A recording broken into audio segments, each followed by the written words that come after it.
Nós estamos vivendo em nossos dias uma Babel de igrejas, onde as pessoas são usadas e abusadas. Mas por incrível que pareça,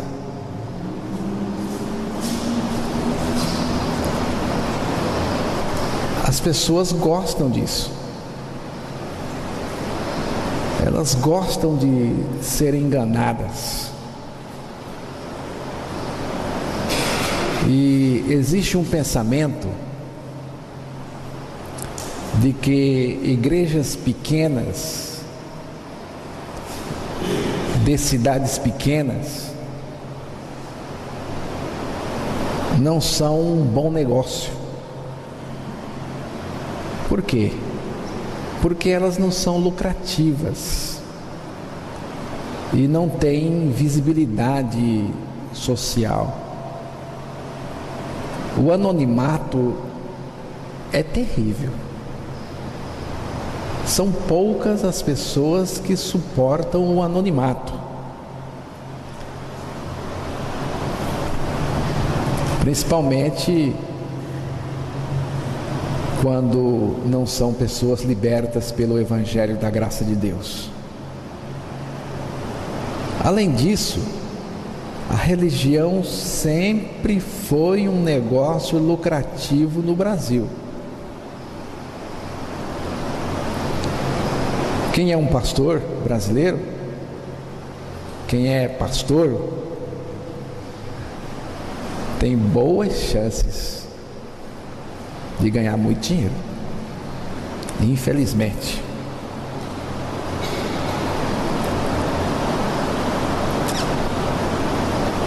O apóstolo Pedro fez um alerta muito sério na sua segunda carta, capítulo 2, os versículos de 1 a 3, que eu vou ler para os irmãos aqui.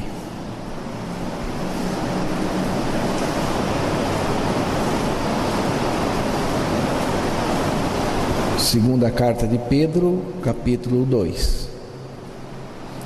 Assim como no meio do povo surgiram falsos profetas, assim também haverá entre vós falsos mestres, os quais introduzirão dissimuladamente heresias destruidoras, até o ponto de renegarem o soberano Senhor que os resgatou, trazendo sobre si mesmos repentina destruição. E muitos seguirão as suas práticas libertinas, e por causa deles será infamado o caminho da verdade. Também, movidos por avareza, farão comércio de vós. Prestar atenção aqui. Farão comércio de vós. A outra versão diz negócio, com palavras fictícias, palavras fingidas. Para eles, o juízo lavrado a longo tempo não tarda, e a sua destruição não dorme. Então, irmãos, igreja pequena não enche. As reuniões não são concorridas.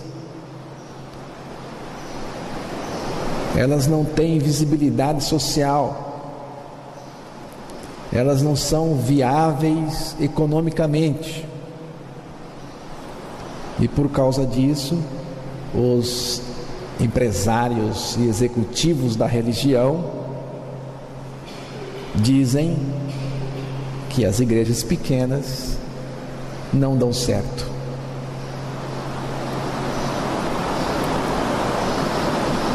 Elas não têm sucesso. Mas Jesus Cristo pensa diferente. Jesus Cristo não pensa assim. Lucas, capítulo de número 12, versículo 32, pode ser lido aí. É importante que a gente entenda bem isso, irmãos.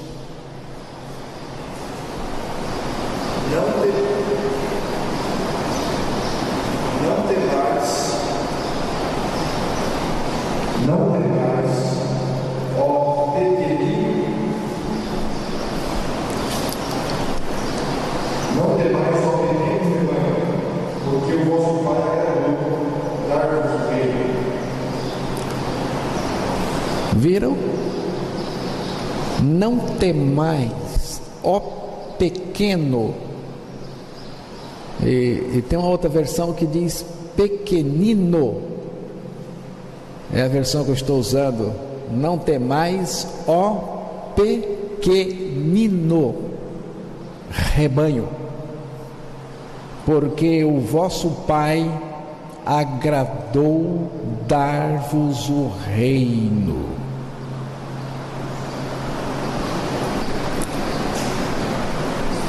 Essa é a opinião de Jesus. Ele disse: não temais, pequeno rebanho, pequenino rebanho, porque o vosso Pai agradou dar-vos o reino. O que é importante para Jesus, irmãos? O que é importante, baseado nesse texto aqui, não é o tamanho do rebanho. O que é importante aqui não é a grandeza do rebanho. O que é importante nesse texto aqui é a grandeza do reino, é a importância do reino. O importante não é ser grande, mas possuir o reino de Deus. É aqui que está. Quem cresce é o reino de Deus. O reino de Deus cresce através da pregação do Evangelho. Ele cresce no coração das pessoas. Um outro texto, Mateus 18, versículo 18. Nós vamos apanhar pelo menos 3 textos nesse sentido. Mateus 18, versículo 18. Em verdade, fugir de tudo que ligar na terra será ligado no céu, e tudo que desligar na terra será desligado no céu. Tá, veja o versículo 20. Porque onde estiverem 2 ou 3 reunidos em meu nome, aí estou eu no meio deles. Preste atenção no que Jesus está dizendo aqui. O próprio Jesus está dizendo aqui: porque onde estiver 2 ou 3 reunidos em meu nome, onde estiver 2 ou 3 reunidos em meu nome, aí estou eu no meio deles. Que coisa maravilhosa, irmãos. Não é o tamanho da reunião. Ele está dizendo aqui que onde estiver 2 ou 3 reunidos em meu nome, aí estou eu no meio deles. Em meu nome, o que significa em meu nome? Reunidos em meu nome. O que significa? Significa, irmãos, que estamos reunidos aqui baseado em tudo aquilo que Cristo fez por nós, em nós e através de nós. Significa que nós estamos na dependência total dele.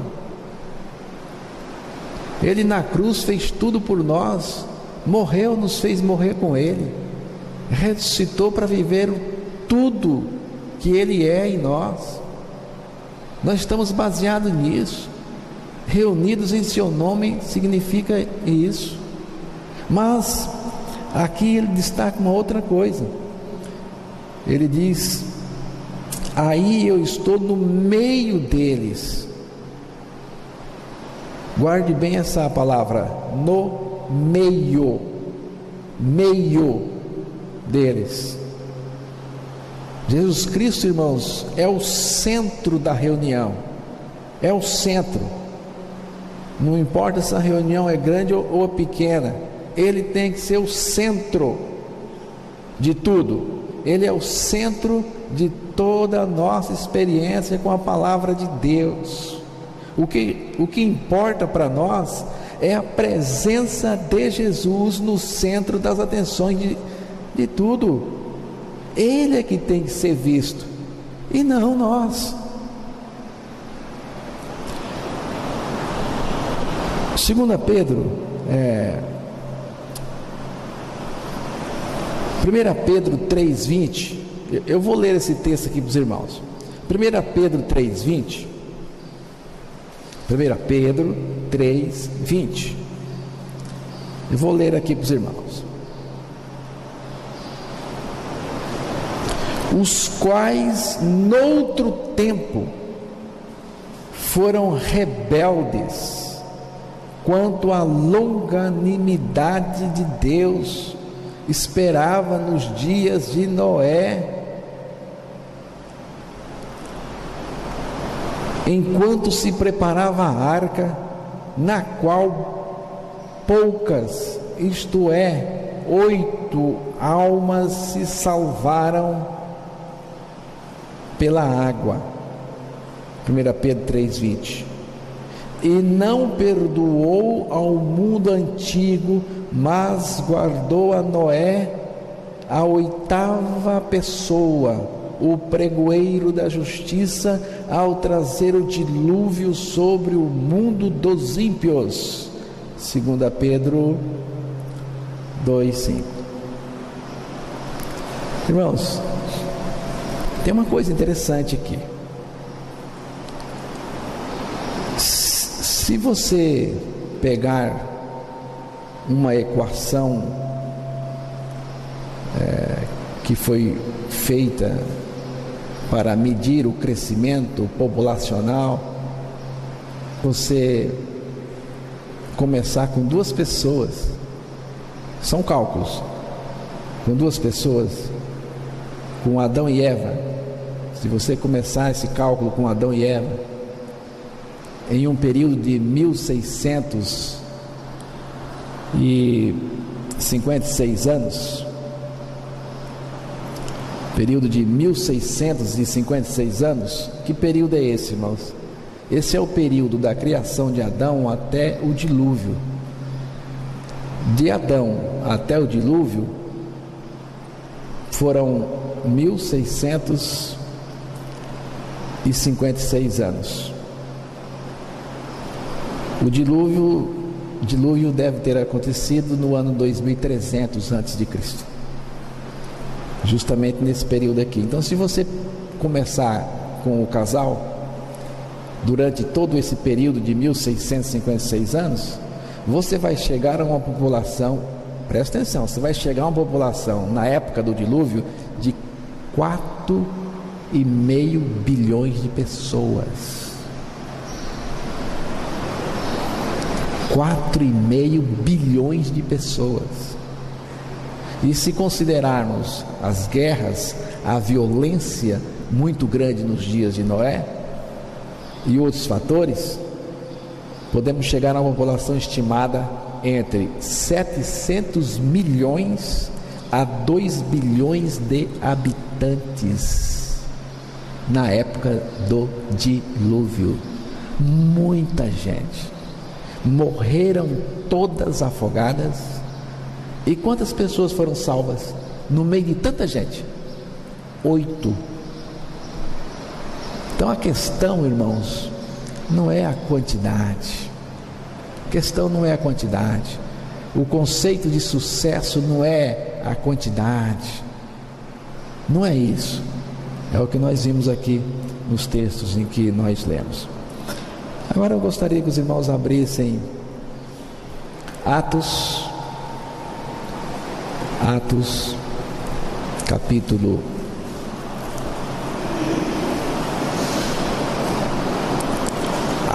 capítulo 20, versículo 24.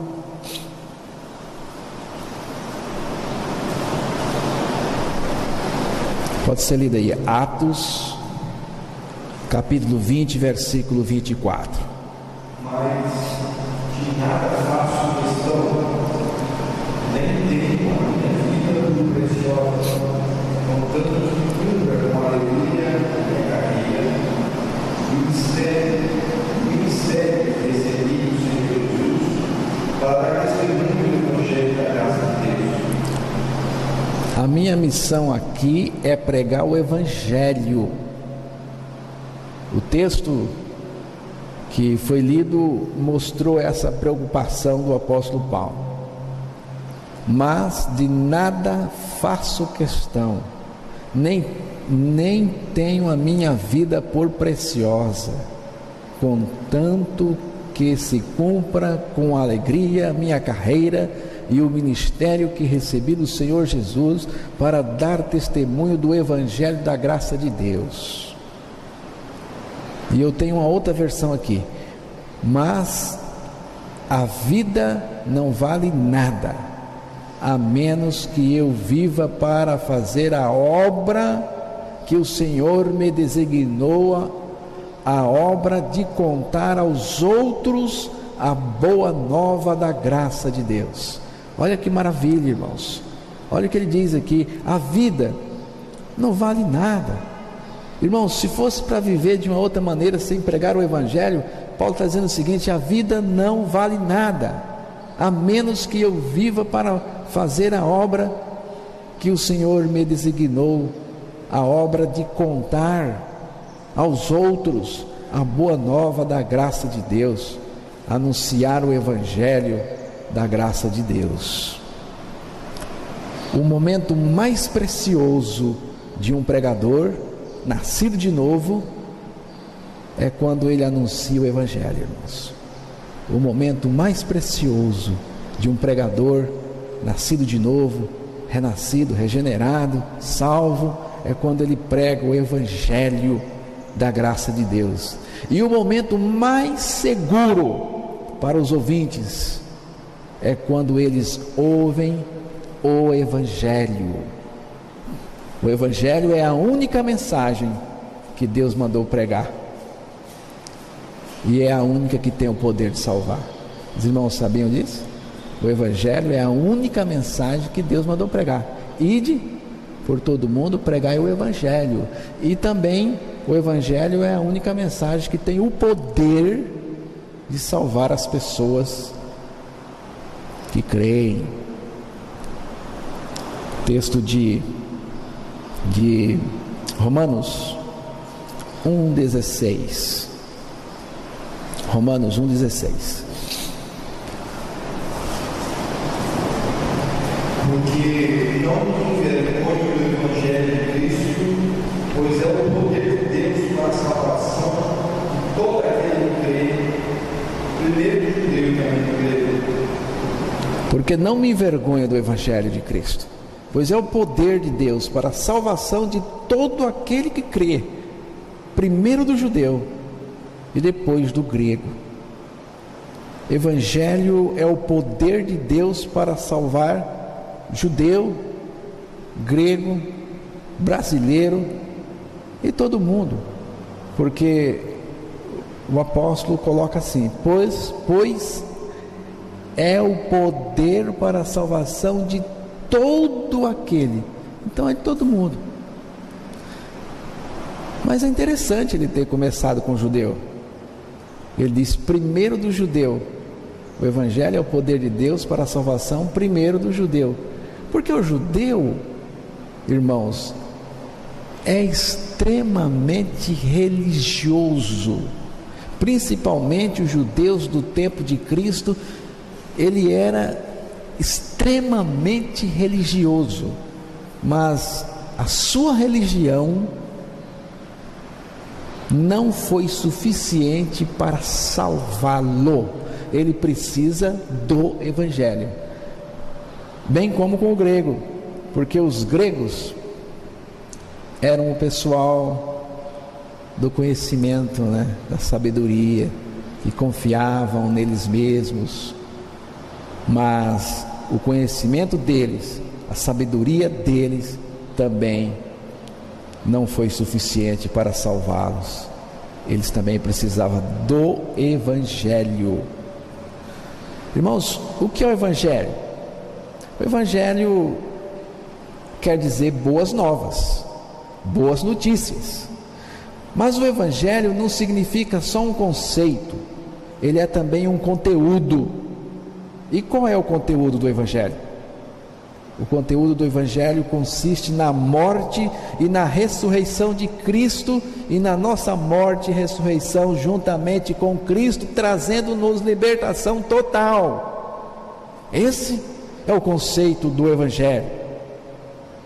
Qual é a boa notícia que eu tenho na morte e ressurreição de Cristo? É que na morte de Cristo, Ele me fez morrer também, e na ressurreição nos ressuscitou juntamente com Ele. Irmãos, a boa notícia que eu tenho na morte de Cristo é que eu morri com Cristo para o pecado, a fim de viver para Deus pela vida de Cristo em mim. No Evangelho, a morte de Cristo é a minha morte, e a ressurreição de Cristo é a minha ressurreição, porque essas duas experiências são experiências compartilhadas. Isto é o Evangelho de Deus revelado. No Evangelho, a morte de Cristo é a nossa morte, e a ressurreição de Cristo é a nossa ressurreição. No Evangelho, estamos identificados com Cristo. Eu em Cristo, Cristo em mim. Eu em Cristo na cruz, Cristo em mim na ressurreição. No Evangelho nós estamos tão identificados com Cristo e Ele conosco, que não dá mais para separar-nos. Não tem mais como fazer essa separação. Irmãos, a proposta do Evangelho é fantástica, é linda demais. O Evangelho é diferente de tudo que é religioso. A proposta do Evangelho é fantástica. Qual é a proposta do Evangelho? A proposta do Evangelho é identificar o pecador no sacrifício de Cristo. Essa é a proposta do Evangelho. No Velho Testamento, no chamado Antigo Testamento, as pessoas, elas tinham que trazer aos sacerdotes um cordeiro para ser oferecido pelos seus pecados. Pelo menos uma vez no ano isso tinha que acontecer. Então o sacerdote, ele transferia para aquele animal todos os pecados que aquela pessoa havia cometido. Esses pecados eram transferidos para o animal, e o animal absolvia todos aqueles pecados e morria com todos esses pecados, e a pessoa ficava aliviada e poderia ir embora para casa contente. Mas depois ela voltava a cometer pecados, e aí então ela tinha que voltar lá ao sacerdote para repetir aquilo tudo e para renovar o compromisso. Irmãos, nenhum animal daqueles tinha o poder de receber o pecador nele, Preste bem atenção à diferença aqui. Aqueles animais, eles carregavam os pecados, mas nenhum animal daquele poderia carregar, poderia identificar, poderia receber o pecador neles, no corpo deles. Eles não poderiam morrer com o pecador, eles morriam apenas com os pecados. Só que isso no Evangelho acabou, porque no Evangelho a proposta é outra, irmãos. No Evangelho, a proposta do Evangelho é identificar o pecador no Cordeiro de Deus, que é Cristo Jesus. Eu gosto muito de João 12:32, que pode ser lido. Eu me empolgo com esse texto. Toda vez que eu leio esse texto, é como que se eu estivesse lendo pela primeira vez, e também como que se Deus estivesse revelando para mim pela primeira vez. Eu me empolgo, irmãos, porque essa é uma das grandes novas do Evangelho, coisa que só mesmo Jesus Cristo poderia fazer naquela cruz por nós. Pode ser lido. E eu, quando for levantado da terra, todos atrairei. Eu, quando for levantado da terra, todos atrairei a mim mesmo. Essa é a proposta do Evangelho. A proposta do Evangelho é a inserção do pecador em Cristo naquela cruz. Jesus, diferentemente dos cordeiros e dos animais do Velho Testamento, que morriam com os pecados, Jesus morreu com os pecados e também morreu com o pecador, porque no Evangelho nós somos identificados com Cristo, porque nós precisamos morrer justamente para sermos definitivamente libertos do pecado. Segundo 1 Pedro 2:24, esse texto também resume o Evangelho de maneira maravilhosa.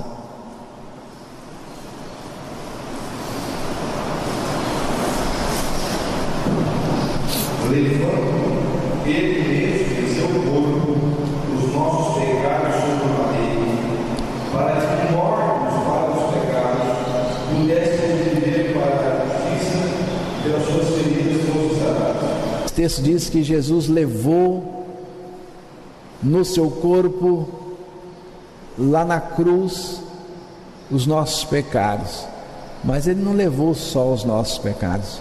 Esse texto diz que para que nós, mortos aos pecados, vivêssemos para a justiça. Ele também nos levou e também nos fez morrer para o pecado. Ele não só tirou os nossos pecados, como também nos fez morrer para o pecado. O texto de Efésios, capítulo de número 2 de Efésios, versículo 13. Agora, em Cristo Jesus, vós que antes estavais longe, já por em Cristo chegaste perto. Irmãos, nós estamos analisando o Evangelho, e esse texto é um texto maravilhoso. Mas agora, em Cristo Jesus, vós que antes estáveis longe, já pelo sangue de Cristo chegastes perto. Irmãos, Jesus derramou o seu sangue para nos aproximar da cruz. Ele derramou o seu sangue para nos trazer para perto dele, como diz esse texto aqui. O texto diz que, mas agora em Cristo Jesus, vós que antes estáveis longe. Por que nós estávamos longe de Deus? Por causa do pecado, irmãos. A única coisa que nos separa de Deus e que nos coloca longe de Deus é o pecado.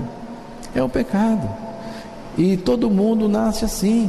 Todo mundo estava longe de Deus. Vós que antes estáveis longe, já pelo sangue de Cristo chegastes perto. Está vendo, irmãos? Pelo sangue de Jesus nós chegamos perto. Significa que Jesus derramou seu sangue na cruz do Calvário para nos aproximar dele, para nos fazer chegar perto dele, perto da cruz, porque nós estávamos longe e ele teve que derramar o seu sangue, né? Quando Jesus foi erguido naquela cruz, o peso do seu corpo estava suspenso, né? O peso do corpo forçou as suas mãos e os seus pés, e o sangue vazou, né? E o sangue escorreu até o chão, que ficou encharcado do sangue dele. Nesse momento, segundo o que disse o apóstolo Paulo no texto que vocês acabaram de ouvir, diz ali que nesse momento nós fomos aproximados dele. Nesse momento nós chegamos perto de Deus. Todos nós fomos colocados para perto de Deus, chegamos perto dele. É um passo maravilhoso.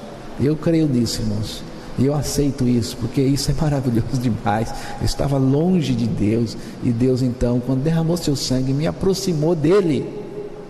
Mas isso não é tudo, não é toda a salvação de Deus.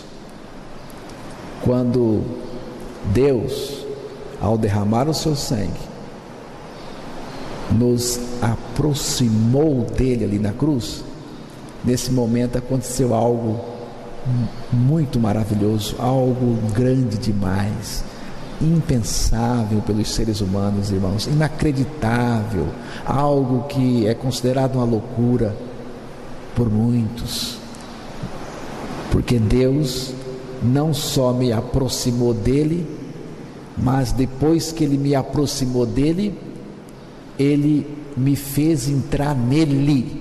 É muito mais do que estar perto dele, porque depois que ele derramou o seu sangue e nos aproximou dele, ele exerceu o seu poder de atração. Ele nos atraiu e nos fez entrar dentro dele, irmãos. Ele nos colocou dentro dele. Para quê? Para morrermos, para experimentarmos aquela morte, para o pecado. Ele nos recebeu com o pecado e tudo, e nos levou a morrer nele, no seu corpo, ali na cruz do Calvário. Essa é uma grande nova do Evangelho, irmãos. Uma grande nova, que muita gente não conhece. Muita gente mesmo não conhece. E muitos daqueles que estão ouvindo, como vocês, muitas vezes ainda não chegaram a experimentar de fato essa libertação tremenda, porque ali nós morremos para o pecado. Mas o Evangelho não termina aí, o Evangelho continua, porque quando Deus o Pai ressuscitou seu Filho, porque a vida fora dada somente a Jesus. Sabiam disso? Deus o Pai deu vida somente a Jesus e a mais ninguém. Mas como nós estávamos mortos com o Filho, mortos com Cristo ali na cruz, então nós ganhamos o direito à ressurreição e a esta vida juntamente com Cristo. Então ressuscitamos com Cristo, e quando ressuscitamos com Cristo, acontece algo grandioso, porque nessa ressurreição Cristo passa a ser a nossa vida. Essa é a outra grande nova do Evangelho. Romanos, capítulo de número 5, 6. Romanos 6, versículo 5. Romanos 6, versículo 5. Porque se fomos sepultados juntamente com ele, na semelhança da sua morte, também veremos para a sua ressurreição. Está vendo, irmãos? Porque se fomos unidos com ele na semelhança da sua morte, certamente o seremos também na semelhança da sua ressurreição. semelhança. Do mesmo jeito que Jesus morreu, nós morremos, é na semelhança. Do mesmo jeito que Ele ressuscitou, nós ressuscitamos. Do mesmo jeito que Ele recebeu a vida, nós recebemos, porque é na semelhança, porque fomos unidos. Esse unidos aqui é a nossa junção com Ele lá na cruz, é a nossa identificação com Cristo na cruz. Na semelhança da sua morte, certamente o seremos também na semelhança da sua ressurreição. Nós não só morremos com Cristo, mas também ressuscitamos com Cristo. E nessa ressurreição, Cristo se torna a nossa vida. Cristo, irmãos, é em nós a novidade de Deus. Ele é em nós a coisa nova do Novo Testamento. Cristo é em nós o projeto eterno de Deus, desde antes da fundação do mundo. Cristo em mim, Cristo em nós, vivendo a sua vida com todo o poder, com toda a santidade, com todo o recurso que Ele tem. Ele vive em nós tudo o que Ele é. Ele exerce em nós a maior suficiência do universo. Isso não basta para nós? Não é suficiente?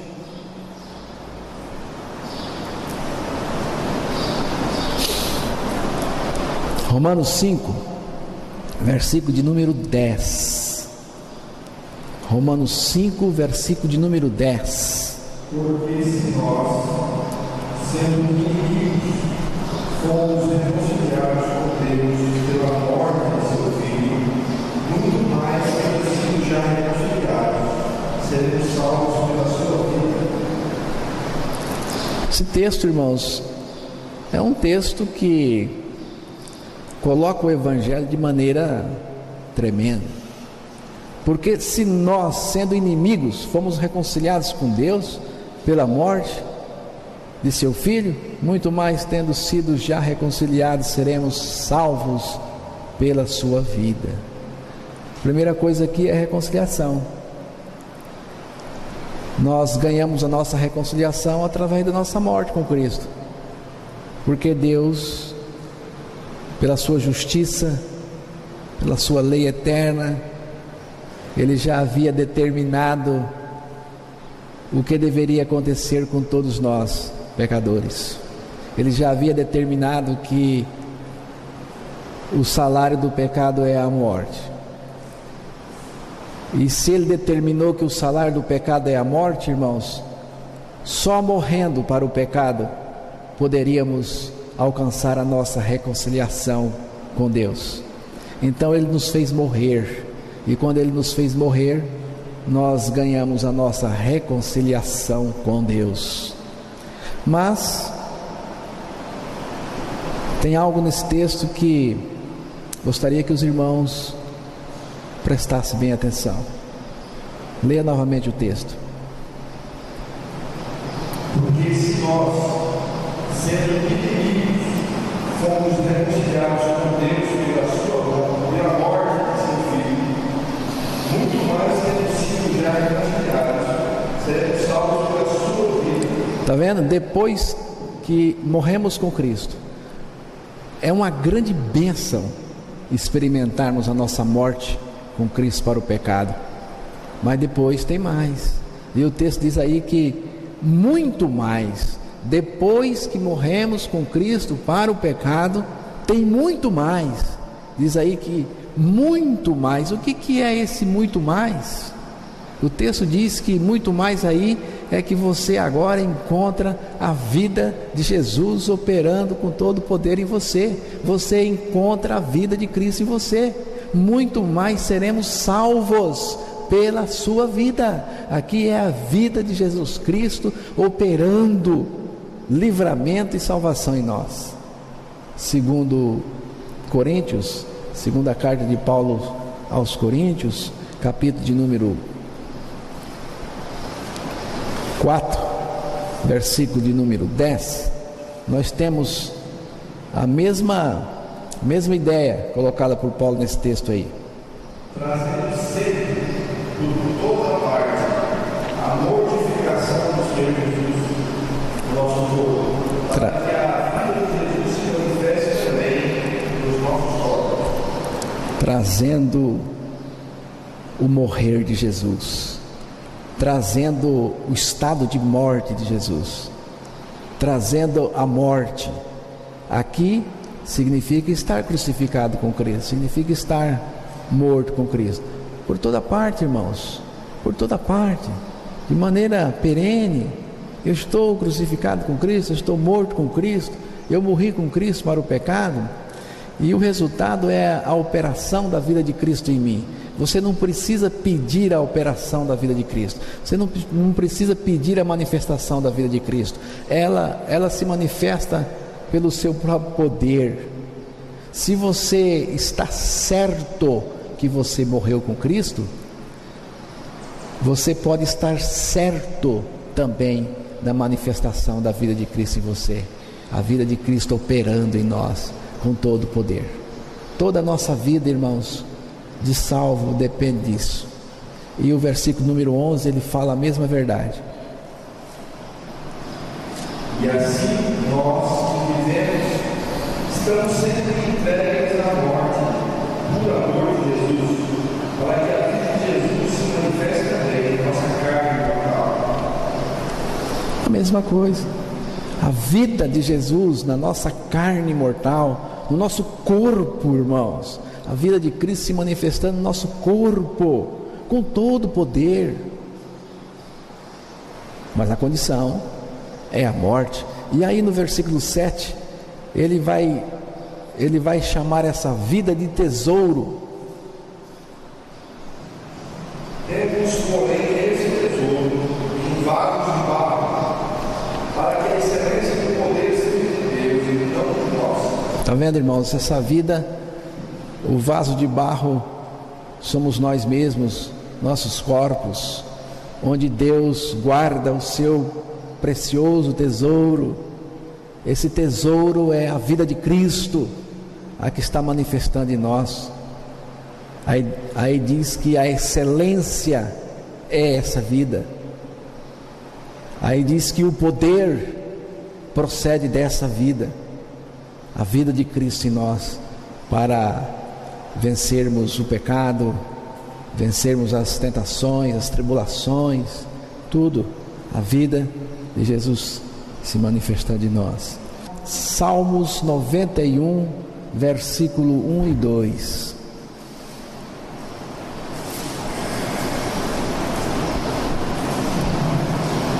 Aquele que habita nos esconderijos do Altíssimo, à sombra do Onipotente descansará. Direi do Senhor, Ele é meu Deus, meu refúgio, a minha fortaleza, nele confiarei. Aquele que habita no esconderijo do Altíssimo, à sombra do Onipotente descansará. Direi do Senhor, Ele é o meu Deus, o meu refúgio, a minha fortaleza, e nele confiarei.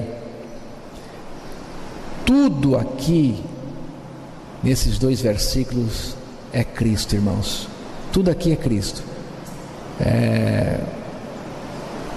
Ele é o esconderijo, Ele mesmo é o Altíssimo, a sombra também é Ele, o onipotente é Ele, o Senhor aqui é Ele, o Deus aqui é Ele, tudo aqui é Ele. E o esconderijo aqui que é Cristo, coisa maravilhosa, irmãos. É nesse esconderijo que Deus nos escondeu ali na cruz. Jesus nos atraiu para Ele, nos escondeu dele. Estamos colocados dentro de Cristo, estamos guardados aí, estamos escondidos aí, porque Ele nos atraiu para si naquela cruz, para morrermos e ressuscitarmos com Ele.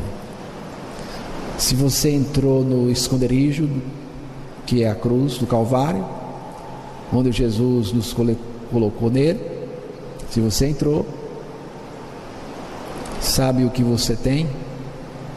Você tem sombra, você tem descanso, um descanso profundo, um descanso gostoso. Acaba a agonia, acabam as preocupações. Irmãos, é o Evangelho de Deus, é o Evangelho que Deus nos deu. E aí tem um cântico maravilhoso, irmãos, é o cântico daquele que está em Cristo, é o cântico daquele que creu que Jesus o atraiu e o colocou para dentro dele. Um cântico de quem está no esconderijo, um cântico de quem está experimentando profundo descanso. Esse diz assim: direi do Senhor, Ele é o meu Deus, meu refúgio, a minha fortaleza, nele confiarei. Esse é o cântico do descansado, irmãos. Ele diz isso: o Senhor é o meu refúgio, tenho um refúgio gostoso, Ele é minha fortaleza. Essa fortaleza é Cristo. E eu quero ver qual é o pecado, irmãos, que pode arrombar essa fortaleza. Eu quero ver qual é o demônio que penetra nessa fortaleza. Eu quero ver qual o inimigo que vai conseguir entrar e vencer essa fortaleza, que é Cristo Jesus, onde eu estou colocado e Ele em mim. Só crer, irmãos. Crer não custa nada. Crer não custa nada. Não tem esforço nenhum para crer.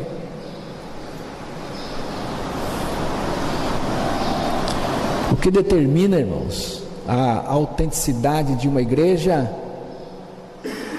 não é se ela é grande ou pequena. O que determina a autenticidade de uma igreja é se ela crê ou não no Evangelho. A grandeza da igreja é o Evangelho. O sucesso da igreja é o Evangelho. Amém?